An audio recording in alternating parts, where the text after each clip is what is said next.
এই দুনিয়ায় বাঁচতে চাইলে বাঁচতে দিবে না ভাই। বিশেষ করে বাংলাদেশের স্বাধীনতাই নাই। আমরা হলাম মুড়ির প্যাঁচ, ঘুরতে আসি শুধু, দেখছি সবে বলছি না কো, বুকে মরু ধুধু। তুফাজ্জলের কী দোষ ছিল, মারলে তাকে ভাই, শেষ খাবারটা খেতে দিলে তবে কেন মারলে ভাই।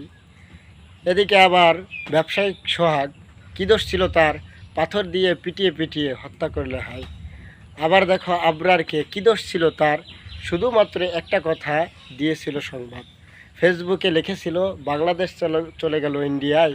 এই কথা শুনে কিছু নাশুকের গা জ্বলে যায়।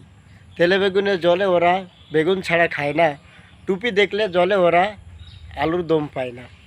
এদিকে আবার বাজার গরম, যাবে না চাঁদা তোলা, ওরা তুললে সমস্যা নাই, আমরা তুললে ধাঁধা। এরা খাচ্ছে ওরা খাচ্ছে, খাওয়া খাওয়াইতে ভাই সবাই ফার্স্ট, সবাই গেছে এগিয়ে।